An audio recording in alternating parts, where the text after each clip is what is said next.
One Punch Man is one of the first animes I ever watched and rewatched. It was almost the perfect comfort show with a mix of action, comedy and compelling characters. So then why was a show loved by many, a show with manga art on par with Picasso, a show that had a first season that could have gone in the Anime Hall of Fame, why was that show turned into PNG slop, reduced to join the likes of Seven Deadly Sins and The Promised Neverland? They're calling my goat They're calling my goat One Frame, man. One Punch Man is supposed to have a statue. He's supposed to have a statue right there. I wanted to make a One Punch Man video when season 3 started airing, but I was so enraged and infuriated that I ended up scrapping it completely. I decided to do a video on season 1 instead as a tribute and to remind people of how good we used to have it. So let's cut the yapping and get straight into the meat and potatoes. The episode starts off with Piccolo destroying a bunch of buildings like the average Viltrumite. The Hero Association are trying to send someone out to stop the threat, but they realize that everyone is unavailable. This is exactly how Cecil is gonna be when all those Viltrumites come back to Earth and he only has Immortal to defend them. The purple guy is called Vaccine Man and he's about to crush this little girl when Saitama swoops in saving her. He says he's just a hero for fun when Vaccine Man says his backstory is buns because he was created from the pollution formed on Earth with the goal of wiping humanity from existence because they are slowly destroying the planet. Bro thinks he's Ultron. He turns into the average dark continent creature, but before he can even finish his monologue, he just gets one tap by Saitama as he drops to his knees complaining about the fact that it once again only took one punch to defeat his opponent. W character introduction.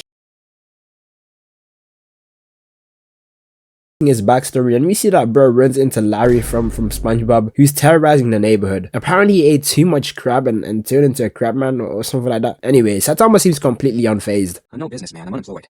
Right now I'm looking for a job. I had another interview today and got turned down big time. I couldn't care less about anything. I always loved Saitama when I was a kid, but I didn't realize he was going to get even more relatable as an adult. We are all truly just a bunch of unemployed bums. Yes, you and me watching this video right now. Crabman must agree because he says that he relates to Saitama and decides to let him slide before he dips out. Us unemployed folks must stick together, you know, like, I can respect him for that. He says he's looking for a kid with a whole bunch of Marvel rivals on his chin because he disrespected him. Saitama walks away just to catch that exact kid a few blocks later. Saitama considers helping him but decides to just dip out when Crabman finds bro and instantly goes for the down heavy. I thought it was raps, but Saitama jumps in and saves the kid. He tells him to run away and asks Crabman why he's engaging in mindless ignorance and violence. Crabman ain't trying to hear all that and hits him with a brawlhalla stage out. I'm surprised he even got up from that. Saitama has shown surprisingly good strength, speed and durability feats before he even started training. He proceeds to say that when he was a kid he always wanted to be a hero. Crabman hits him with a quick two-piece combo, but Saitama revenge counters and yanks his eye out of its socket, ending the fight. Fast forward 3 years and he trained so hard he lost all his hair and became so strong that everything in his life now feels boring and empty. Whilst he's at the nearest 7-Eleven, he tries to pay for his groceries when the whole store begins shaking. And Saitama just standing there still trying to pay reminds me of this like one guy who went to fill up his tank during a hurricane. Like, I gotta show you guys this video, bro. God, thank you. I feel like hey, who ready to you want to move? You come over here. Nah, fuck all right. I'm already here, so let me get 10 on pump. Get in here. 10 on pump 12. 2 quick picks. Hey, we all going? Ain't nothing but a The entire city block ends up getting flattened when it pans over to a Chad version of Berthold walking around trying to recreate Aaron's rumbling. It cuts over to these siblings with one being a scientist and the other being a gym bro who wants to be the strongest man in the world. And listen to his voice, bro. This guy sounds exactly like Aaron. Amazing. This power is more than I could have ever imagined. Us Attack on Titan fans are never beating the psychopath allegations. Whilst he was training, his brother created some type of super steroid that would allow him to become the strongest man in the world, which ended up turning him into the Colossal Titan. If Jack Hanma continues on the path he's on now, this will be his inevitable future. With one wave of his arm, he wipes out an entire community and hey bruh, I know you said you wanted to be the strongest man, but what happened to like the Olympics? Maybe becoming Mr. Olympia? Like, I don't know. You went from bodybuilding to committing war crimes for no reason. Saitama jumps on his shoulder and asks him how it feels to be the strongest when his brother tells him to kill him just for bro to slam out his big brother on accident. And look bro, I know Saitama got this rage bait ass face, but this is not his fault. I don't know who you are, but this is your fault! Alright, so let's kill him.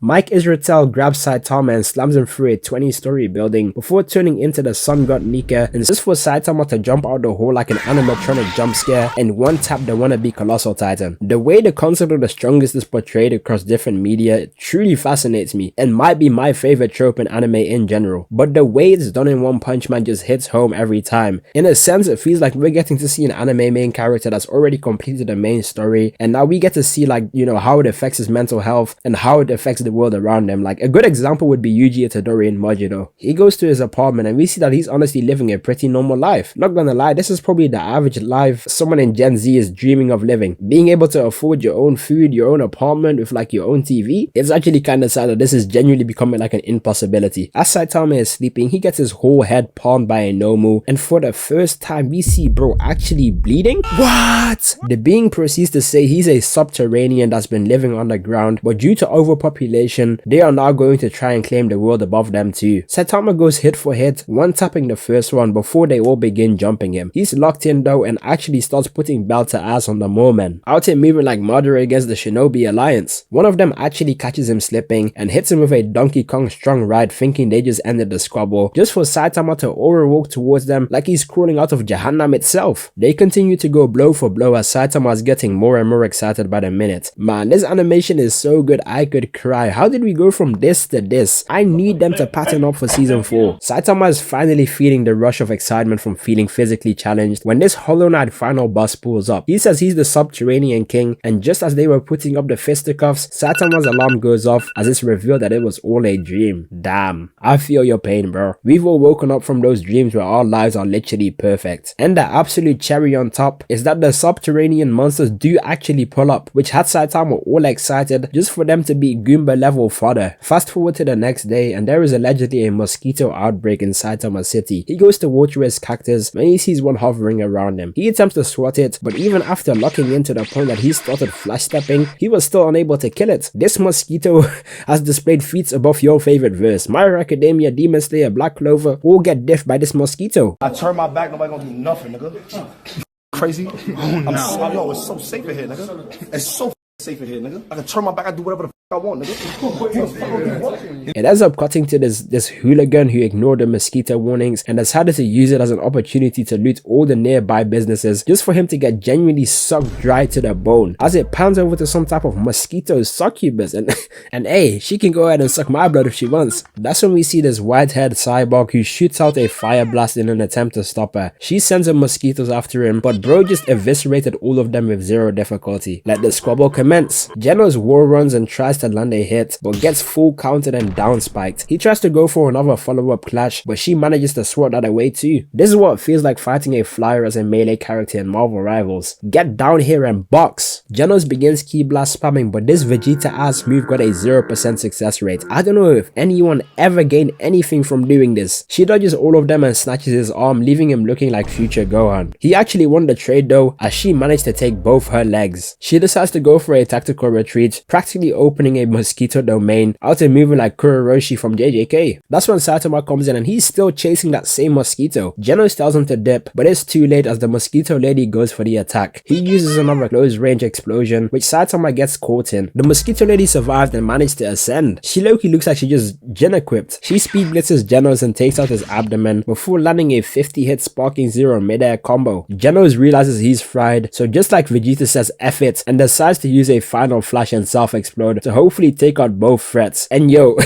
like, what is wrong with these suicidal secondary protagonists, always ready to give up their lives for no reason? Anyway, Saitama comes through and pimp slaps her, turning her into a Picasso painting. That's low-key kind of brutal. Genos realizes Saitama is really like that and asks him to be his disciple, and Saitama says yes without realizing what he said yes to. Long story short, this would basically be what would have happened if Mr. Incredible said yes to Syndrome. Genos is mostly made out of robot parts, which allows him to be easily rebuilt whenever he gets injured. When he was 15, a robot went on a rampage in his town and killed his entire family and left him brutally injured, when a doctor saved him by turning him into a human cyborg. Now he's 19 and he's dedicated his life to becoming stronger and protecting the world from evil. Saitama surprisingly agrees to train him when a wild cipher appears out of nowhere. He instantly booms him and then booms the two lackeys outside his apartment too. Another robot pulls up that starts trading with Genos when Battle Beast walks in and starts talking spicy to Saitama. Listen bro, I don't know if if you can take this squabble, stick to the Viltrumites. They all claim to be from the House of Evolution, and they were also working with the mosquito lady from earlier. Saitama ain't really impressed though, as he steps out the hole and starts Sonic swaying all of Battle Beast's hits. He even goes as far as to pop his ult and still manages to hit nothing but air. This is probably how people describe fighting as Minato. Saitama follows up with his primary fire and decides to use consecutive normal punches, turning Bro into roadkill. We gotta be careful, Arby's might come and collect the meat and turn it into the next best thing on their menu. They end up catching the gorilla from Sing lacking. He tells us about the backstory of the scientist behind the House of Evolution, and his goal was basically to speed up the process of human evolution manually. He had this scientific breakthrough at age 70, where he then regained his youth and started cloning himself. The Japanese scientists are never beating the allegations with this one. The reason all these half-human, half-animal hybrids came after Saitama is because the scientist has taken an interest in Saitama's body. It cuts over to them realizing Saitama and Genos are on their way to pull up, so they decide to release their trump card, Carnage Kabuto. Bro wastes no time and gets straight to squabbling, no diffing Genos before telling Saitama to pull up to the hyperbolic time chamber if he wants to run the once. They were about to get it on, but Genos ain't done yet as he damn near uses projection sorcery to close the distance before spamming fireball duty from every direction. Genos' bag is kinda deep. He just be fighting these OP characters. He goes to close the distance again, but Kabuto just counter punches him, almost one-tapping him again. It's okay, Genos, I like your spirit, but it might be best if you sit this one out. We are 3 episodes deep and you've already lost 2 fights. Ren Itoshi believes he's the peak of human intelligence, so you can imagine the surprise on his face when Reggae wrote Saitama is Lil Broing his strongest creation. Kabuto goes for a back shot, but he must have felt Saitama's nen, because he instantly retreats after realizing Saitama was aware of him. I thought this was just like another brainless chimera, but he's actually somewhat self-aware. Kabuto asks Saitama how he got as strong as he did, and he actually agrees to tell everyone. I would have been out there with pen and paper like these. He proceeds to say for the past 3 years straight, he did 100 push-ups, 100 sit-ups, and 100 squats, as well as a 10-kilometer run every single day. Long story short, he basically just pushed beyond his personal limit until he was bald. Now,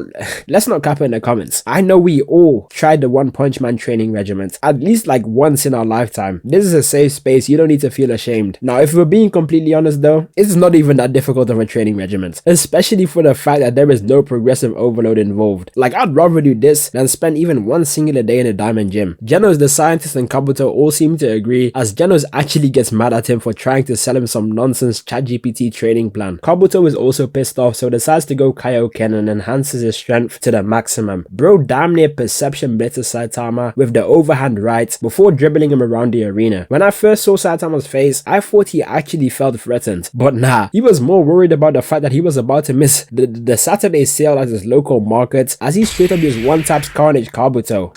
Master, the store closes at 10 o'clock p.m. That is about 4 hours from now. If we really hurry, we can still make it. Wait, so you're saying there's still a chance? Right. Let's go, Genos! Yes, Master! We end up panning over to these bald guys talking about the socioeconomic divide between the rich and the poor, and he's honestly asking some valid questions, like why do we have to pay for food and water, whilst the ultra poor starve and the insanely wealthy just live lavishly? The rich get fat while the poor die. Where is the freedom in this world? Does it even exist? We're all just slaves to our work. And is work fun? No. How could it be? We do not want to work, period!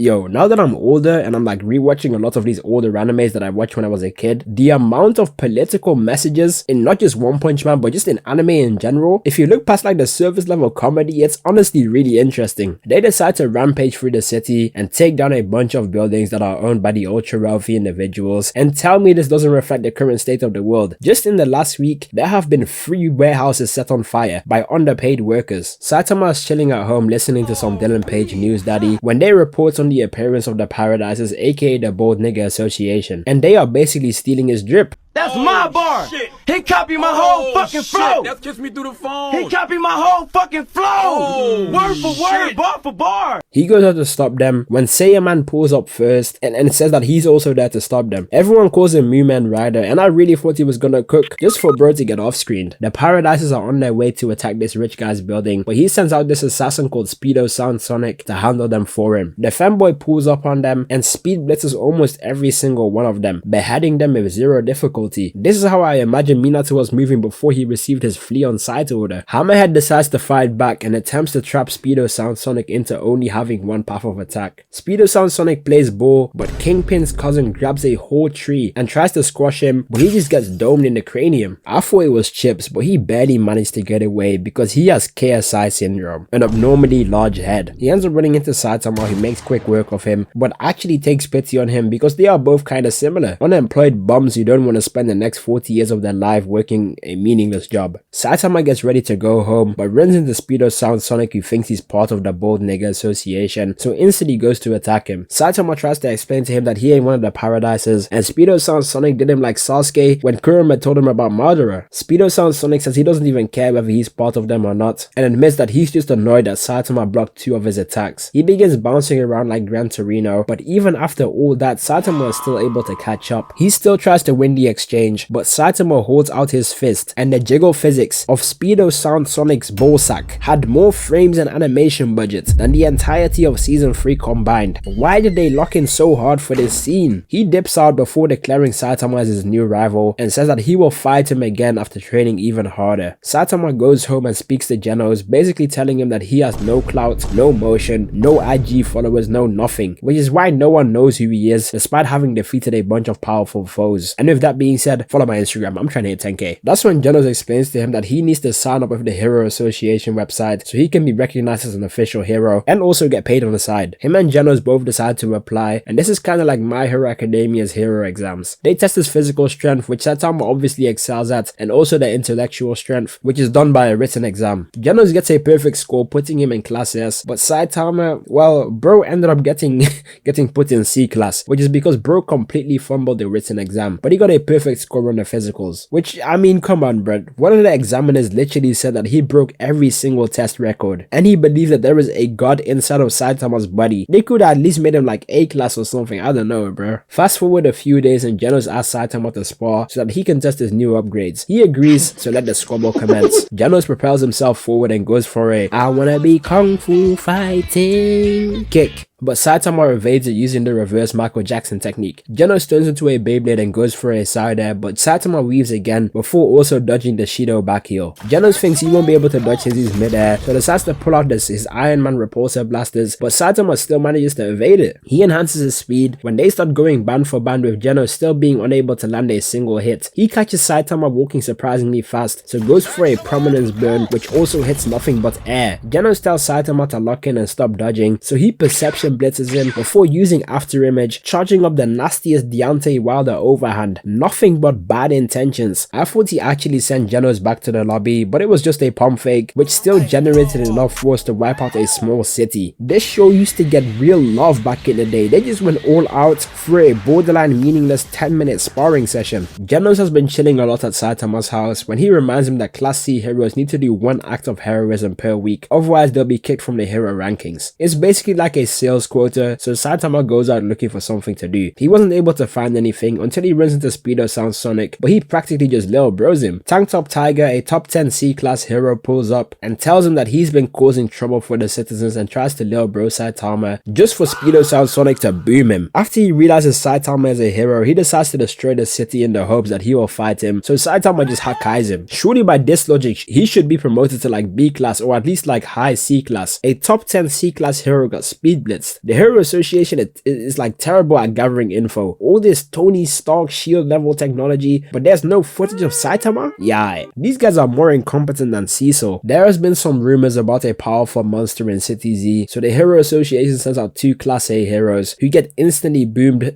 by this seaweed creature. Well, this guy was kinda cooking, I'm not gonna lie. I think we found John One Punch Man. This was probably his Sukuna fight. Seaweed Man ends up running into Saitama, and bro not only off-screens him, but the next scene is him cooking the seaweed. This gotta be one of the biggest violations of all time. We end up seeing Fubuki at the end of this episode, and she is so bad, bro. They had no reason to make her look like this, bro. Oh yeah, everything, yeah, my whole life has changed. When you came in, I knew back then you were that special one. Genos gets a phone call explaining that a meteor is headed directly for City Z, and they are calling in all Class S heroes. Well, they tried to call them all in, but only Genos and rank 3 hero Bang showed up. He tells them that most Class S heroes don't bother showing up to meetings, but after explaining what will happen, Genos already dipped out and tries to take the meteor out himself. Before he gets the chance to try, another Class S hero called Metal Knight shows up, but he straight up says that he's only there to field test his new weapon, and his actual buddy isn't even in the suit. He sends out his missiles, but they don't have enough firepower to destroy the meteor. Genos says F it and begins charging up a maximum pulse, but even that's not enough to stop it. It truly seems like it might be wraps when Saitama spawns in with 9 seconds left on the clock and hits the meteor with a dragon fist. Sensational. The fragments of the meteor still cause devastating damage, but hey, at least it hasn't completely flattened the city and there have been 0 casualties. This actually moves Saitama up to Class C rank 5 and Genos moved from Class S rank 17 to 16. Saitama would have been moved up to Class A or S if he was the only one on the scene, but he ended up having to share credit with that bum Metal Knight. Now is probably a good time to delve into the meaning of the threat levels. Tiger is a crisis threatening a massive loss of life. Demon is a crisis threatening the destruction of an entire city. Dragon is a crisis threatening the destruction of multiple cities. And God is a crisis threatening the human existence. The meteor was classified as like a dragon level threat, but something like Sukuna would be considered like a god level threat. Saitama goes out into the city when he gets accused by the tank top bums for destroying the city and taking credit of the Class S heroes to climb the rankings. They continue to rage bait him, and long story short, this is how they did the heroes in The Incredibles after they continuously saved people's lives. I do love how Saitama responded. He didn't deny what they said or try to make them understand that he was actually a savior. He just told them the truth and let them know that he doesn't care about the approval of others. Take notes, my nephews. You should never let the opinions of others influence your decision making. A bunch of sea creatures started spawning in all over the city, calling themselves the clan of the sea folk. Saitama took a few of them down, moving him up to Class B rank 2, but more and more are beginning to spawn in. They sent this Class A hero to fight some of them, but he's getting done like Luffy versus the 3 admirals. I thought he was another fodder bum, but he actually locks in and takes down 4 of them in one blitz. He kinda reminds me of Lancer from Fate Stay Night. He started celebrating too early just to get caught lacking by the boss. Moomin Rider is on his way to the conflict when he runs into another C-class hero, telling him to head back home. I respect these guys low-key. They saw a real-life fisherman, so hopped in their Japanese mini trucks and got up out of there. Arlong's cousin is roaming the streets when he catches another A-class hero lacking. He sends him flying off the building when Class S hero Puri Puri Prisoner comes through and saves him. Now,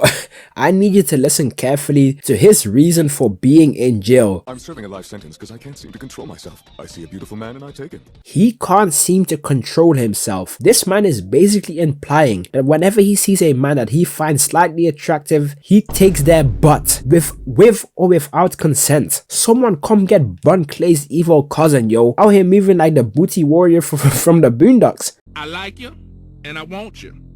Now we can do this the easy way or we can do it the hard way.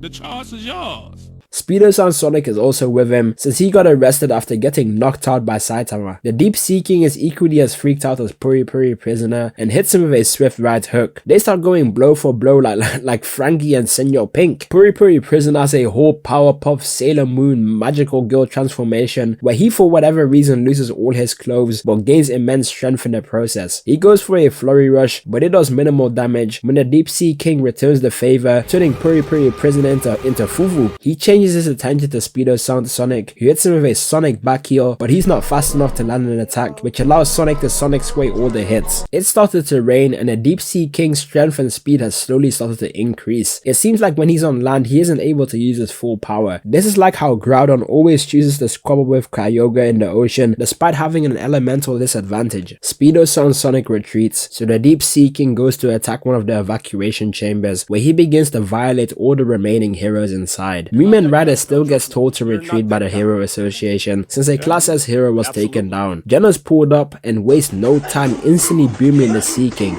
You must be another soldier who's come to try it. I am here to eradicate you!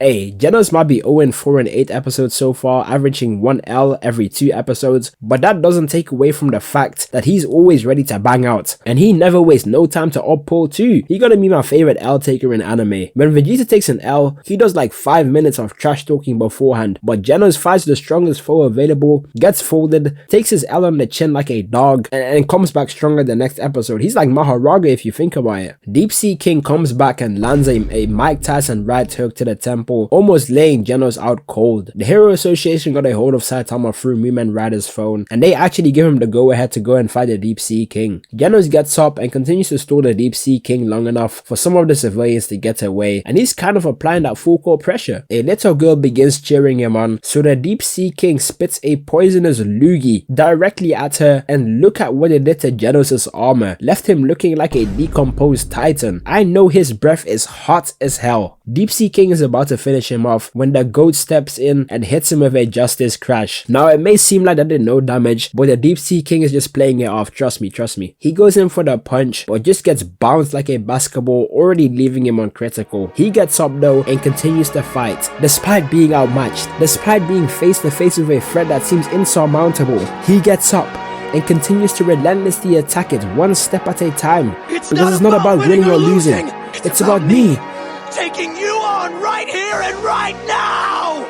Let this be a lesson for you, my nephews. In life, you will come face to face with roadblocks that seem impossible to overcome. Matter of fact, if you think back to the past, you have likely encountered scenarios you thought you could never beat, but you did. You did because you're alive and you're watching this video today. So the next time you come face to face with a problem that seems larger than life, just know that you have the strength, the capabilities to overcome it. That's what it means to be human. With the whole town behind him, he yells out for his final attack, but the Deep Sea King just swats him away. But guess who catches him? Saitama. His brave act of heroism was enough to stall the Deep Sea King long enough to prevent Genos or anyone else from dying. Hey, not bad, kid.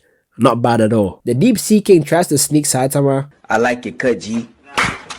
But Saitama eats those before he gut checks him so hard it stops raining. You heard me correctly. I recently saw Frag punch Lolan so hard he started airbending, but Saitama punched this Pleco so hard the weather changed. Even after clearly saving the entire country again, he gets no credit and everyone tries to downplay his effort. He even gets a written hate letter sent to his address, but instead of crying and arguing with his haters, he doesn't let it get to him and even plays into it. Saitama is like genuinely the GOAT, bro. People who think he's a boring, poorly written character have no reading comprehension. Take notes from him when people are hating on you for no reason. It's best to just ignore that criticism and keep doing you. Or maybe I'm just reading into this comedy slice of life anime too much, who knows. He does get promoted to Class C rank 1 and therefore gets the opportunity to move up to Class B. Now that the Subterraneans and the Deep Sea King is gone, this Godzilla creature that calls himself a terror lizard thinks it's finally his time to take over, yo.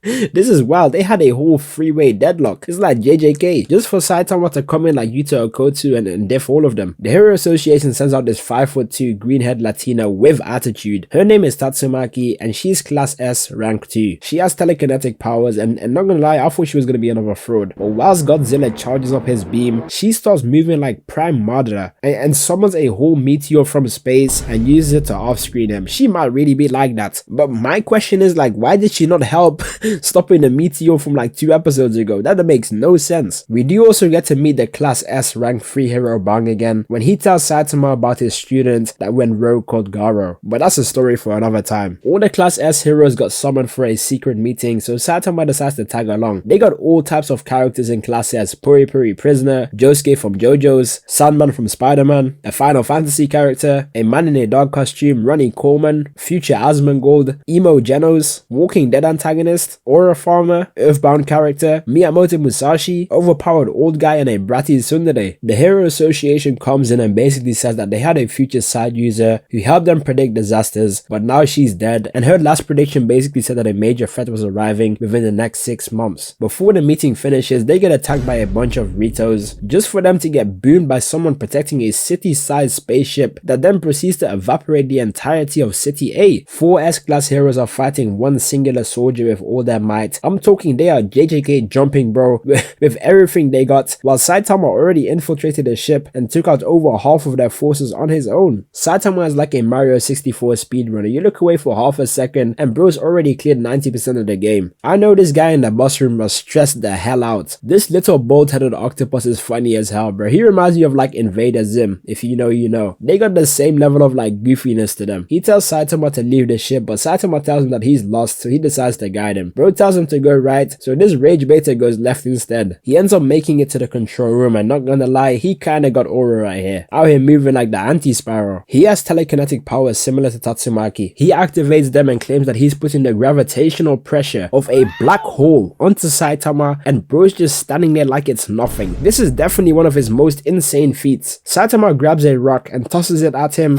one-shotting bro. It switches over to the guys fighting Evil Boo, and they are actually making progress, slowly taking out some of its heads. That's when the ship shoots down a barrage of nukes, but luckily Tatsumaki is there and redirects all of them. I'm not gonna lie, so far she's like the only non-fraudulent character in the show, and she's only number 2. Like, imagine how strong number 1 is. Saitama makes it all the way to the bus room when we see bro sitting there like pre-nerf Radan. He says his name is Boros and he's the Terminator of the universe. Saitama asks him what he wants with Earth, when Boros says that there was a prophecy that said that he would find an opponent that would cure his boredom, since he's apparently been so strong for the past 20 years that he's been bored out of his mind. What is it with people getting strong, rich or powerful and just claiming to be extremely bored? Like, what happened to video games? What happened to playing a sport? What happened to anime? Like, maybe try doing some philanthropy? Like, I don't know. People get powerful and instantly decide to do the most heinous activities imaginable. But it seems to be once you become like a billionaire, you become like a pedophile or something like that. What's going on? Yeah, it's almost gonna scare, isn't it?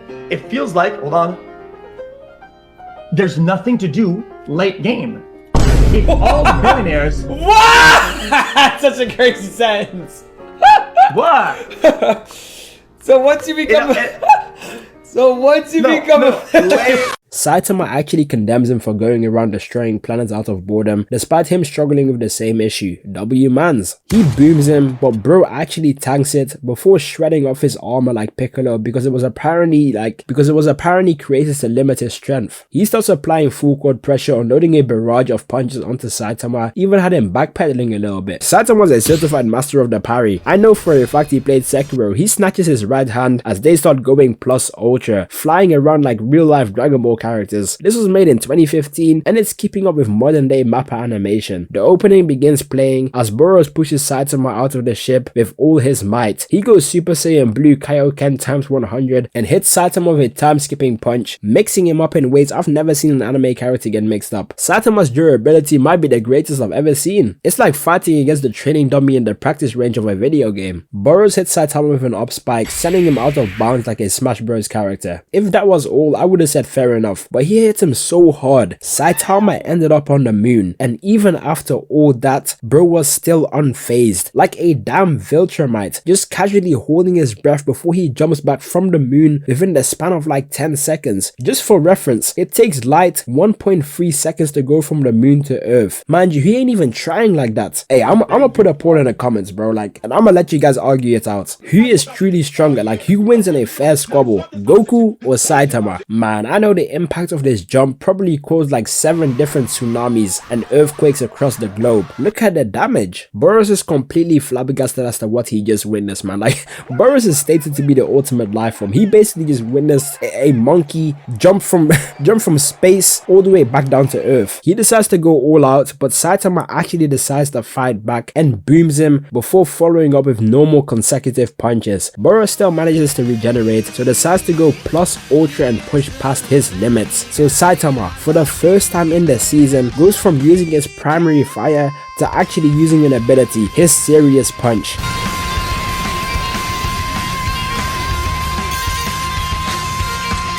Wow, that punch had so much vim, so much tenacity, so much raw power that he split the sky. Yonkos in One Piece don't even be splitting the sky like this. Boros is still conscious and accepts that Saitama is way stronger since he was still holding back. And Saitama acknowledges that Boros is indeed strong too. Sensational, man. This shit really means something to me, man. Like, this is genuinely iconic. I love One Punch Man so much. Like, just these dumb, silly, little, goofy interactions between the characters after fighting a big battle is just truly truly amazing, man. Like, don't get me wrong, I do wish my goat Saitama got a little bit more recognition for the work he did, but this is still nice too, you know. We do also end up finding out that Tatsumaki is 28 years old, which is just beyond me. Like, she looks and acts like a 14-year-old girl. Like, I do anime logic, I guess. Anyways, I'll see your comments about my upload schedule. This one in particular had me laughing, smacking my belly. Like, how did you even come up with this, bro? How is it so accurate? You guys are really starting to figure me out. And yes, I have not forgotten about Inazuma 11. I'll be dropping a new one during the World Cup. So yeah, that's it from me. Drop a like, subscribe, and if you made it this far, you might as well check out the video on screen right now. YouTube thinks you'll love it. Peace.